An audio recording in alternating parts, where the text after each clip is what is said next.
Jangan lupa subscribe woi di channelnya Mas Edi Donghua. Ketika kehidupan di dunia mungkin sedang baik-baik saja, beberapa monster ternyata memiliki kecerdasan dan ambisi tersendiri yang tidak pernah dibayangkan sebelumnya.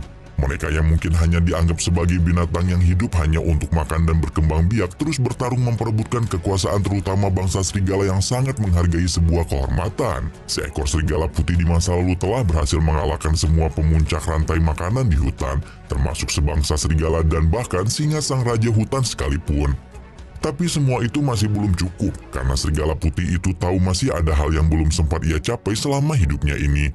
Suatu hari serigala putih menatap bulan yang bersinar terang dari langit. Dia melolong dan memohon kekuatan besar untuk menguasai lebih banyak hutan dan daratan di dunia ini. Malam itu juga, bulan menjawab panggilan serigala putih ini.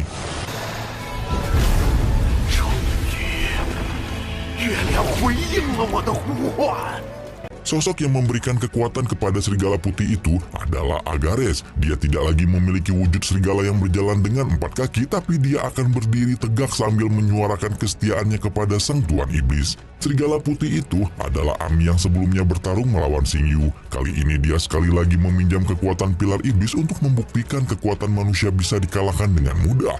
Sosok iblis yang memberikan kekuatan kepada Ami adalah Agares, iblis bulan yang lahir dari pilar kedua. Seketika sebuah mata muncul di tengah langit malam yang gelap dan kelak bersamaan dengan hal itu mayat-mayat iblis serigala yang tadi sudah mati secara ajaib bangkit kembali.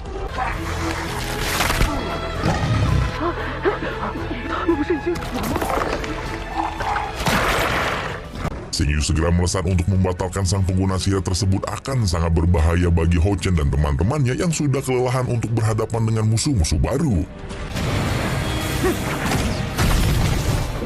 Wah, nggak salah lihat nih, Xingyu sampai ditekan tidak bisa bergerak oleh cakar raksasa Ami. Dia hanya bisa menunggu dan melihat bagaimana kesatria-kesatria muda di bawah sana berjuang mempertahankan hidup mereka.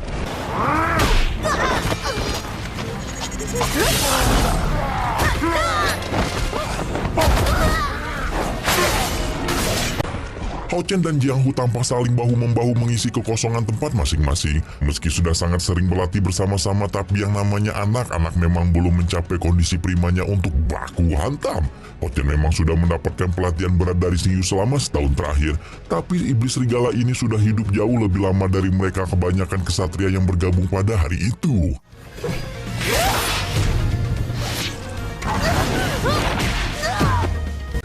Saja sudah sangat kesulitan, apalagi anak-anak lain yang jumlah mananya hanya bisa dikategorikan sebagai kesatria pengawal saja. Hal itu membuat Xingyu yang sudah ditekan dari atas sana harus segera melakukan sesuatu. Untung aja Xingyu memang sanggup melepaskan diri dari cengkraman kedua cakar bayangan tersebut.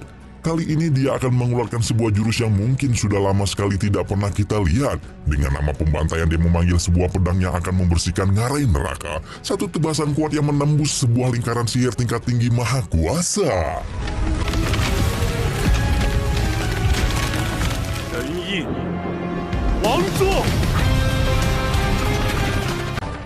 Inilah bukti sebenarnya dari seorang kesatria segel manusia yang telah mencapai gelar tertinggi dari pelatihannya untuk melindungi dunia, mampu memanggil sebuah istana emas yang bermahkotakan sebuah tahta raksasa. Di setiap jalan menuju altar tinggi ada ribuan malaikat yang berbaris memberi hormat kepadanya. Xingyu duduk di sana layaknya seorang tuan besar. Dia hanya perlu memberikan kode sebuah ayunan pedang lagi kepada mereka semua. Seketika itu pula seluruh kesatria emas akan turun dari tahta siap melakukan setiap perintah tuannya. Tidak peduli ada ratusan atau mungkin ribuan mayat hidup sekalipun, kesatria emas milik Xingyu berbeda dari para zombie yang bisa terus-terusan hidup. Kekuatan yang dia miliki berada pada tingkatan yang tidak bisa dibayangkan oleh iblis biasa.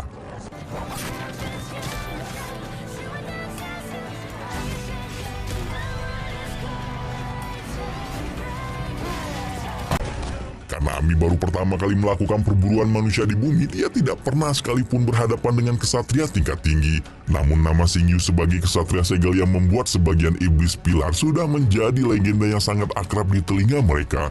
Sial sekali Ami yang sudah susah payah membuat pencapaian pertamanya di kota Odin akan segera mati begitu saja.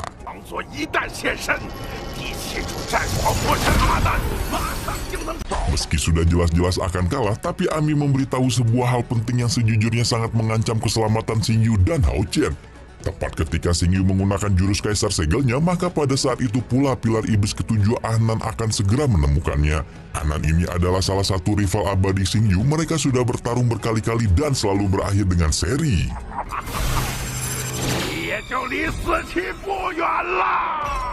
Xingyu mengambil mahkota iblis yang ditinggalkan oleh mayat Ami, kemudian memecahkannya dengan tujuan menghentikan kekacauan di masa depan.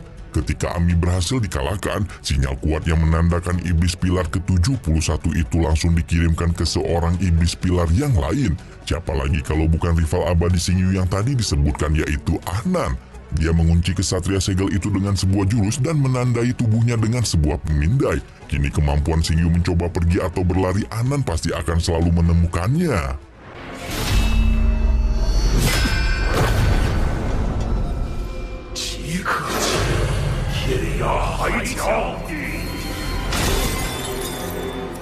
Selain memiliki skill yang digunakan untuk memperkuat serangannya, Xingyu juga memiliki skill untuk menyembuhkan luka-luka. Para warga dan teman-teman Hao Chen langsung melihat ke atas langit. Mereka menemukan sebuah harta tahta para dewa yang sudah melayang di atas sana.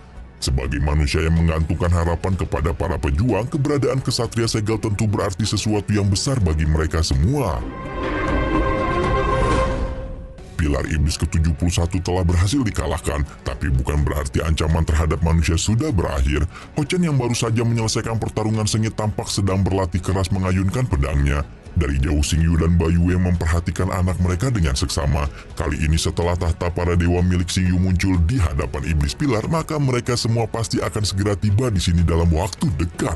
Apalagi Xingyu merupakan ancaman besar yang harus dimusnahkan agar para iblis bisa menguasai bumi. Sebagai seorang kesatria segel, sudah tugas Xingyu untuk memeriksa semua kejanggalan yang akan mempengaruhi keselamatan para manusia. Walau Baiyue sudah mengetahui hal tersebut jauh-jauh hari sebelum mereka menikah, tapi dia tetap berat hati melepas kepergian suaminya. Apalagi baru-baru ini Xingyu dan Hao Chen saling membuka rahasia kecil di antara mereka satu sama lain. Hao Chen masih sangat kecil, bertarung melawan pasukan di bawah komando iblis pilar pasti benar-benar berat untuk dia lewati. Maka dari itu, Xingyu berniat untuk meninggalkannya jauh-jauh dari lokasi pertempuran. Pemikiran Xingyu sejatinya memang benar, tapi masalah berat ini mungkin akan jadi lebih rumit lagi ketika melihat keadaan Hao Chen sekarang. Dia sudah mengayunkan pedang sebanyak ribuan kali tanpa pernah beristirahat. Baiyue meminta suaminya itu untuk memeriksa keadaan anak mereka dengan seksama. 161 Xingyu sudah menghubungi bantuan dari luar kota untuk memperbaiki keadaan kota Odin. Rumah-rumah yang hancur bisa kembali dibangun, tapi orang-orang mati tidak bisa lagi dihidupkan. Bangsa manusia bisa mengusir seluruh pasukan iblis asalkan mereka mengalahkan pemimpinnya, yaitu sang Raja Iblis Feng Xiu. Namun jalan yang harus ditempuh sangatlah panjang. Xingyu sudah menjadi seorang kesatria segel, tapi bukan berarti tidak ada hal yang mustahil untuk dilakukan. Pola bertarung seorang kesatria bisa dikelompokkan menjadi dua, yaitu kesatria retribution yang berfokus pada skill-skill serangan dan kesatria guardian yang berfokus pada skill-skill pertahanan. Xingyu adalah kesatria retribution, maka dari itu semua skill yang Hao Chen pelajari darinya ditujukan untuk menghabisi iblis secepat mungkin. Tapi berbeda dengan prinsip ayahnya, Hao Chen justru ingin menjadi seorang kesatria guardian. 妈妈，还有爸爸，我更想成为一名守护骑士。我想保护所有我珍惜的人。 Menurut Xingyu, kalau Hao Chen mau mengalahkan ke-72 iblis pilar, maka dia harus menjadi seorang kesatria retribution. Apalagi sejauh ini, dia sudah mempelajari skill-skill yang dibutuhkan dengan sangat baik. Tapi ada kabar bagus nih, masih ingat nggak sama ritual pembangkitan yang pertama kali membuat mana Hao Chen sampai bocor? Sistem mana di Throne of Steel ini terbagi dua ya guys. Ada poin mana yang bisa meningkat sampai ratusan ribu, sedangkan yang kedua adalah mana bawaan. Angkanya tidak pernah berubah dan termasuk ke dalam bakat seorang manusia sejak lahir. Buat yang udah lupa, mana bawaan Hao Chen waktu itu sudah mencapai 97, hampir mentok di angka maksimal yaitu 100. Dulu Hao Chen hampir tidak sadarkan diri karena gagal mengendalikan mananya sendiri. Namun angka sebesar itu bukan menjadi hal yang merugikan baginya sebagai pemilik mana bawaan 97 Hao Chen Ho-Chen secara resmi diakui sebagai putra cahaya pertama dan satu-satunya di muka bumi ini. Hal ini berarti Ho-Chen memiliki kesempatan untuk berlatih dua tipe gaya bertarung seorang kesatria. Dia bisa menjadi seorang kesatria Retribution dan kesatria Guardian sekaligus. Dengan begini Ho-Chen akan mampu menyelesaikan tugasnya untuk mengalahkan ke-72 iblis pilar sekaligus melindungi orang-orang yang dia sayangi. 不是，你也许可以同时修炼惩戒与守护骑士的技能。 Setahun yang lalu, ketika Ho-Chen melewati ritual pembangkitan, dia bertemu dengan bayangan topeng yang terus mengatakan hal-hal mengerikan. Tapi hingga saat ini Ho-Chen masih tetap mampu untuk mengatakan kalau dia tidak takut. Ada banyak yang tidak mengerti mengenai pertarungan antara manusia dan iblis. Dia tidak tahu kenapa mereka datang dan menghancurkan kedamaian manusia. Ho-Chen tidak pernah pergi ke kota-kota lain di luar sana. Tapi kali ini para iblis sudah memasuki tempat di mana dia lahir dan dibesarkan. Ho-Chen tidak ingin melihat pemandangan orang-orang mati lagi di masa depan. Dia tidak takut mau iblis kayak gimana yang mau nantang. Ayo sini maju.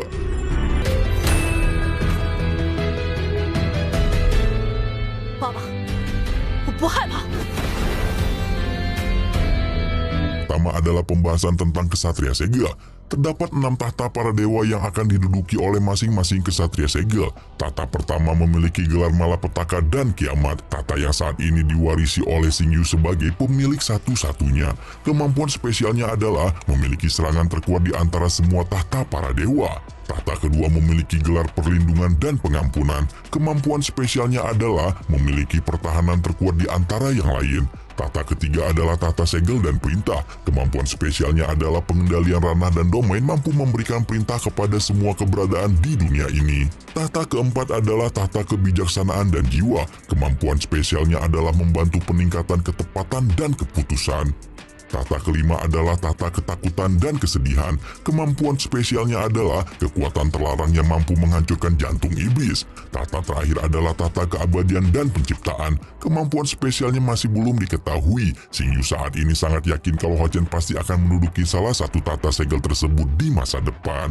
Gimana episode bonusnya masih kurang? Nih kita tambahin episode bonus selanjutnya ya. Setiap iblis yang lahir mengandalkan kekuatan yang diberikan oleh masing-masing dari 72 pilar iblis. Mereka akan diberikan sebuah mahkota yang menjadi perantara dari kekuatan besar bulan menuju tubuh. Ketika iblis mati, mahkota iblis akan tetap utuh dan berusaha kembali menuju pilar, kemudian menunggu calon iblis penerus baru untuk mewarisi kekuatannya. Ya kayak mode-mode reinkarnasinya iblis lah gitu ya. Namun ketika seorang kasatria berhasil menghancurkan mahkota iblis sebelum benda tersebut berusaha kabur, maka tidak akan ada lagi penerus dari pilar iblis yang akan datang. Gak mungkin gak puas kan kalau udah ngeliat semua itu, apalagi kita baru dapat satu informasi lagi nih, yaitu ternyata jumlah mana bawaan Ho-Chen yang besar banget itu bisa membuatnya mempelajari dua pola tipe bertarung seorang kesatria. Bang, kok mirip Solen ya?